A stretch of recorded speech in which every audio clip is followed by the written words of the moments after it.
Korean Mafia boss orders in a foreign language to humiliate the waitress. He froze at her reply. He saw her name tag read Zora, glanced at her dark skin, and smirked. To Kim Jae-sung, head of the notorious Jungang crime family, the black American waitress was just another target for his amusement. The exclusive Korean restaurant in Manhattan was his unofficial territory, where he entertained business associates and displayed his power. Tonight, he decided the waitress would be his evening's entertainment. He didn't know that Zora Williams wasn't just any server.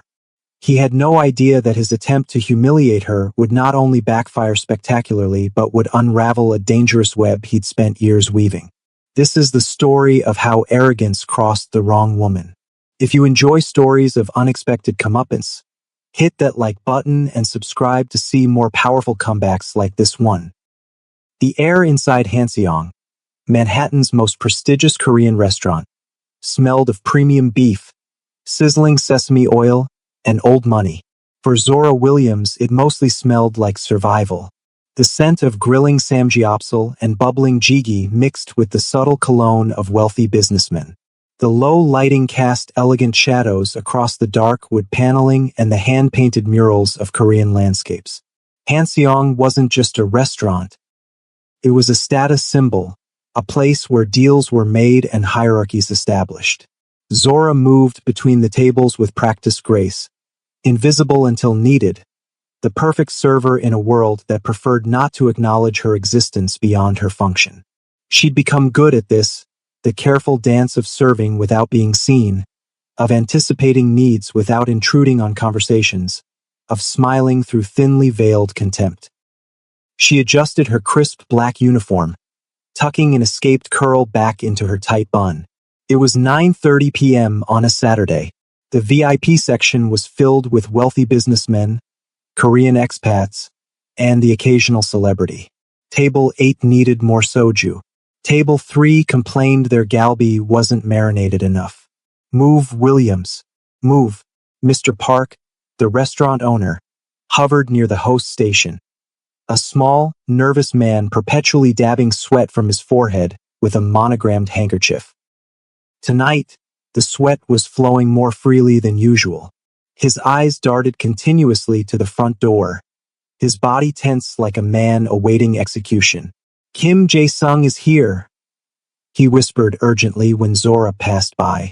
Table 1. Full service. No mistakes. The words sent a ripple of tension through the staff. Kim Jae-sung. The name wasn't spoken. It was hissed. A warning passed from one server to another like a high-voltage current. Everyone knew Kim's reputation. Though he presented as a legitimate businessman, CEO of KJ Enterprises with investments spanning real estate, import-export, and technology, his other enterprises were whispered about in fearful tones. Men who crossed him disappeared. Restaurants that refused his protection burned down. Zora nodded silently. She needed this job.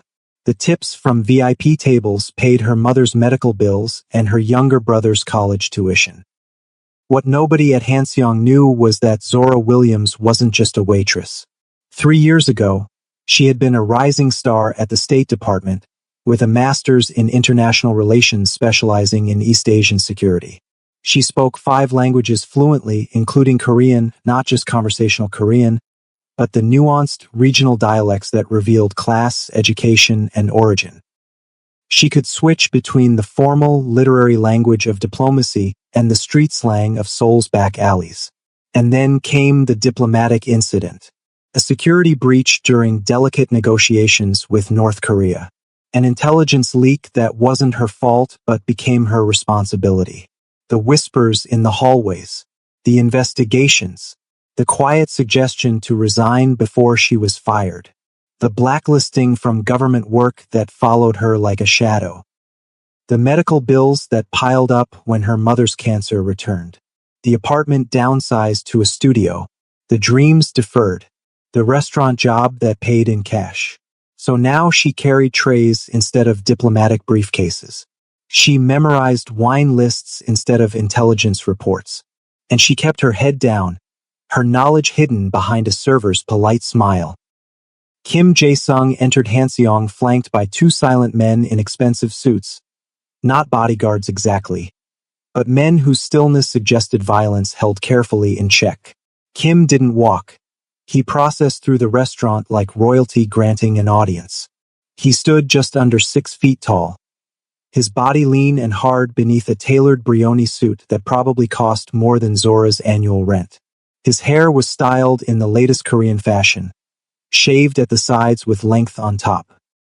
A watch that could pay for her brother's entire college education gleamed on his wrist. But it was his eyes that marked him as dangerous, cold, assessing, the kind of eyes that evaluated everything as property to be acquired or obstacles to be removed. The restaurant shifted in his presence. The staff stiffened. Conversations dimmed. Even the sizzling of meat seemed to quiet in his presence, as if the food itself knew better than to draw attention. Mr. Park scurried over, bowing so low he nearly folded in half. Mr. Kim, it is an honor. Your usual table is prepared. Kim didn't respond. He didn't need to. His slightest nod was enough to send Mr. Park backing away, still bowing, directing his employees with frantic hand gestures to prepare table 1. The best table in the house, positioned to see the entire restaurant while offering privacy. Zora approached table 1, her professional mask firmly in place. Not too friendly, not too distant. Invisible but efficient. It was a delicate balance she'd perfected through necessity. Good evening, sir. Welcome to Hanseong. My name is Zora, and I'll be taking care of you tonight. Kim didn't acknowledge her greeting. He didn't even look at her as he sat down, the chair pulled out by one of his companions. He examined his gold watch, adjusted his cufflinks. A man performing the rituals of power. Only then did he look up, eyes landing on her face, then her name tag, then traveling down to her hands, the hands of someone who worked for a living. A smile that never reached his eyes curved his lips. You know who I am? He asked, his English perfect but deliberately accented, as if to emphasize his foreignness, his otherness from her. Yes, Mr. Kim. It's an honor to serve you tonight. Would you like to start with something to drink? Kim turned to his associates and said something in Korean that made them laugh. The words sliced through the air, sharp and dismissive. She probably thinks Korean food is just barbecue and bibimbap. These Americans know nothing of true cuisine. Especially this one. This one. The way he said it made it clear he wasn't just talking about Americans. Turning back to her, Kim switched to English. Bring us your best soju. And not the commercial kind you serve tourists. Of course, sir. Would you like to see our premium spirits menu? We have several small batch regional varieties. No need. Kim waved dismissively. Just don't bring garbage. As Zora turned to leave, Kim called after her. Wait. His voice stopped her like a hand on the shoulder. She turned back, keeping her expression neutral despite the crawling sensation up her spine. Kim's eyes gleamed with malicious intent. He had found his evening's entertainment. Tell me, Kim said, leaning back in his chair. Do you even know what Korean food is, besides barbecue? The question hung in the air, loaded with assumptions. His associates snickered. The man to his right muttered something about ignorant Americans. The table was enjoying their private joke at her expense. I'm familiar with Korean cuisine, sir, Zora answered diplomatically. The statement was a gross understatement. She had spent months in Korea during her diplomatic posting, had eaten in homes from Seoul to Busan, had learned cooking techniques from grandmothers who insisted she was too thin. Kim's smile widened. He had her exactly where he wanted her. He was about to spring his trap, to humiliate her for his own amusement and to demonstrate his superiority to his companions. He turned to his associates. Watch this.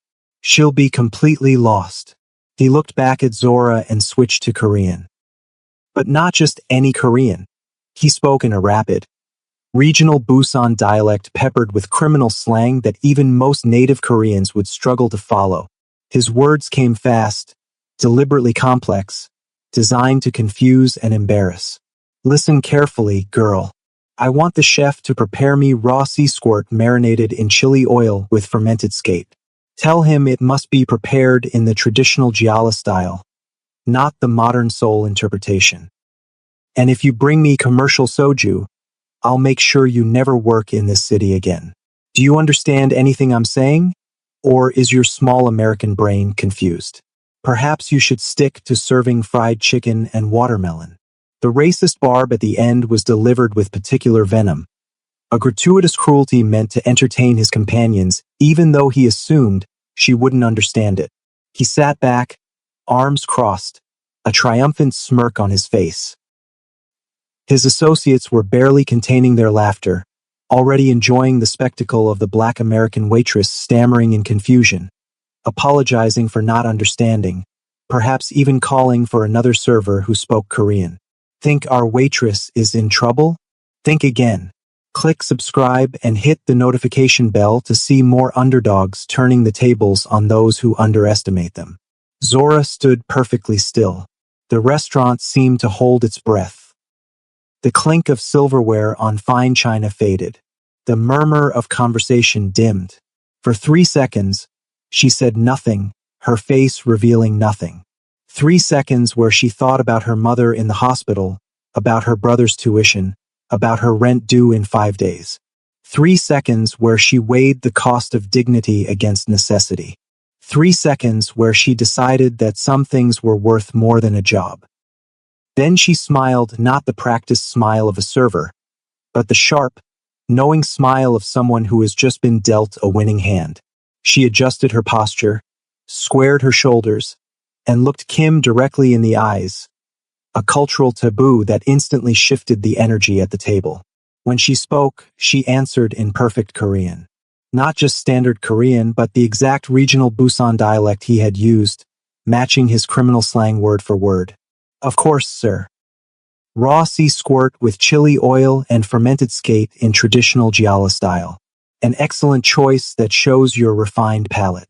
However, I should inform you that Chef Min specializes in the Gyeongsang preparation, which better complements our house-fermented skate. As for the soju, we have a rare small batch Anong soju aged in pine barrels that I believe would impress even someone of your particular background and experience. She paused, then added in even more specific criminal slang. And regarding your concerns about my employment prospects, I assure you my understanding extends far beyond what's on our menu. As for your last comment, I prefer collard greens to watermelon, but thank you for your cultural sensitivity. The silence that followed was absolute. It was the silence of a bomb detonating in slow motion. Kim's associates froze mid-laugh. One of them nearly choked on his water. Kim himself sat rigid, his face transitioning from smug superiority to shock to something far more dangerous, fury mixed with fear. Zora had not just understood him. She had responded with such specific knowledge of Korean regional cuisine that it demonstrated expertise.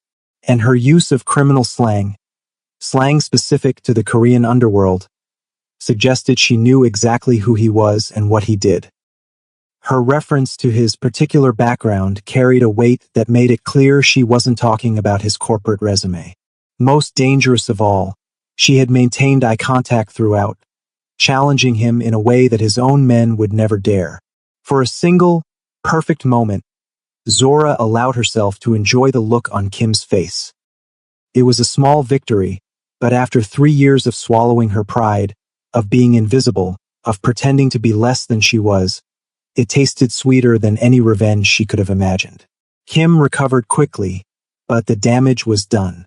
His authority had been publicly challenged. His companions shifted uncomfortably, avoiding his gaze. The power dynamic had shifted, if only for a moment. "Who are you?" Kim asked in English, his voice now cold as steel. "Just a waitress, sir," Zora replied, also switching to English. "Shall I put in your order?" Kim slammed his hand on the table. The crystal glasses jumped. Heads turned throughout the restaurant. "You think this is funny?" Playing games with me? The veneer of civilization was slipping, revealing something feral underneath. He turned to Mr. Park, who had rushed over at the sound of the disturbance. Where did you find this woman? She's spying on me. She's a cop or FBI. Mr. Park trembled. Sir, I assure you, I want her fired. Now, or your restaurant has problems. Big problems. The threat hung in the air, unmistakable. Zora stood calm amidst the storm. She knew she had made a critical error. Her pride had put her job at risk, a job her family desperately needed. But there was no taking it back now. Some humiliations you accept because you must. Others you reject because you can't live with yourself if you don't. Mr. Park looked at her with anguish. Ms. Williams, please go to the office. As she turned to leave, Zora heard Kim make a phone call, speaking rapidly in Korean. Find everything about a Zora Williams, former government worker, speaks Korean.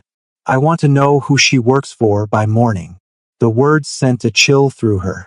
This wasn't just about a job anymore. Kim Jae-sung was not a man who tolerated threats or embarrassment, and he clearly saw her as both. The hallway to Mr. Park's office seemed to stretch forever. Zora walked with her head high, but her mind raced with the implications of what had just happened. She had stood up for herself, yes, but at what cost? Her mother's treatment? Her brother's education? Her own safety? The office was small, cluttered with invoices and employee schedules. There was a framed photo of Mr. Park with his family. A wife, 2 children, all smiling in front of the restaurant on its opening day. She wondered if he had known what he was getting into when he accepted Kim's patronage.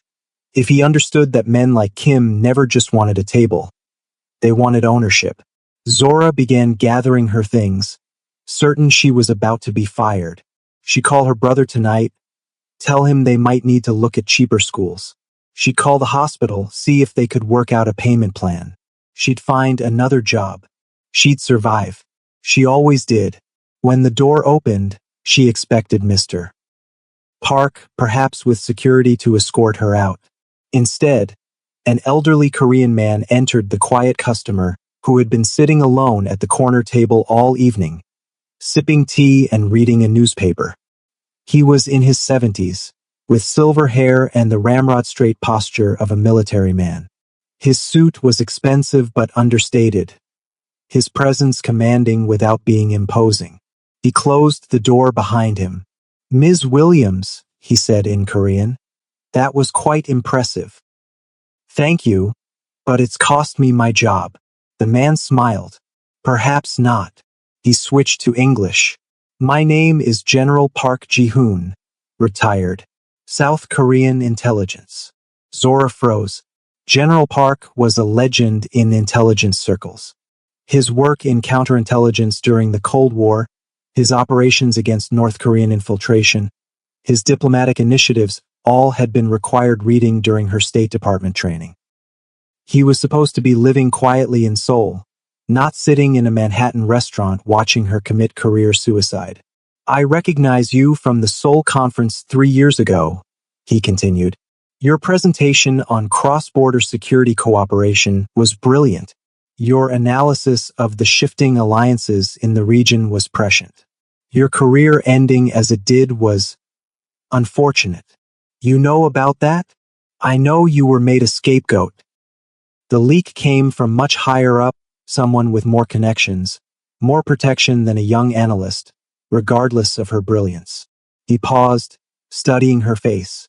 I also know Kim Jae-sung is under investigation by both Korean and American authorities. His legitimate businesses are a front for money laundering, human trafficking, and drug distribution. His arrogance makes him careless. General Park handed her a business card. It was simple, elegant, with only his name and a phone number embossed in gold. The Korean consulate has an immediate opening for a security liaison, someone with your linguistic skills and knowledge of certain individuals would be invaluable. Zora stared at the card as if it might vanish if she blinked. Why would you help me? Because talent should not be wasted serving men like Kim. Because your country made a mistake in discarding you. And because justice sometimes needs a gentle push. He smiled. Also, because the look on Kim's face when you spoke to him in his own dialect was the most entertaining thing I've seen in years. Zora felt something she hadn't experienced in a long time: hope. Not just for a job, but for redemption. For a chance to reclaim the life that had been stolen from her. But caution tempered her optimism. Kim is dangerous. He's looking into me already. Let him look. By tomorrow, your government clearance will be reinstated. By the end of the week, you'll have diplomatic protection. Kim is powerful in certain circles, but even he doesn't challenge sovereign nations lightly. And Mr. Park? The restaurant? Will be fine. Kim's influence is waning. He just doesn't know it yet. The general stood. Call me tomorrow. We have much to discuss about your future, Ms. Williams. And about Mr. Kim's past. 3 months later, Kim Jae-sung entered the Korean consulate in Manhattan, summoned for questioning about his business activities. The summons itself had been a shock, delivered not by some underling but by a senior consular official, with a clear implication that refusal was not an option. He expected to charm his way through it, as he had many times before. A few well-placed lies, some strategic name-dropping, perhaps a hint at certain embarrassing information he possessed about officials back home. He had played this game many times and always won. The consulate was imposing, a modern building of glass and steel that reflected the Manhattan skyline. Kim was escorted through security, through marble hallways lined with Korean art, into a formal meeting room with a view of Central Park. The room was designed to intimidate with its austere elegance and official flags. He expected an older man, perhaps one susceptible to threats or bribes. Instead, he found himself facing Zora Williams, now dressed in a tailored suit, a diplomatic credential hanging around her neck, seated at the head of the conference table with a thick file open before her. She was not alone. 2 serious men in dark suits flanked her, and a recording device sat prominently on the table. Ms. Williams? He stammered, his confident facade cracking. Special Liaison Williams, she corrected. Please have a seat, Mr. Kim. We have much to discuss regarding your operations in both countries. The color drained from his face as she opened the file containing details of his organization that only an insider could know: shipping manifests for containers that had passed through customs with suspicious ease, bank transfers through shell companies, meetings with known criminal figures in Seoul, Tokyo, and Los Angeles. How did you? Just a waitress with good ears, Mr. Kim. You should be more careful what you say in public. She smiled. Or perhaps you should be more careful who you try to humiliate. Kim Jae-sung, the feared Mafia boss who had built an empire on intimidation, sat down heavily. For the first time in his life, he was truly afraid. Across town, in a care facility with new experimental treatments now fully covered by diplomatic health insurance, Zora's mother was teaching her new Korean nurse how to make traditional Southern cornbread. Her brother was thriving in his engineering program at MIT, his tuition worries behind him. And Zora Williams had found her way back to her true calling. Not by hiding her knowledge, but by using it when it mattered most, even if it was just to respond to a cruel man's order in a language he never expected her to understand. That's how you turn tables on someone who underestimates you.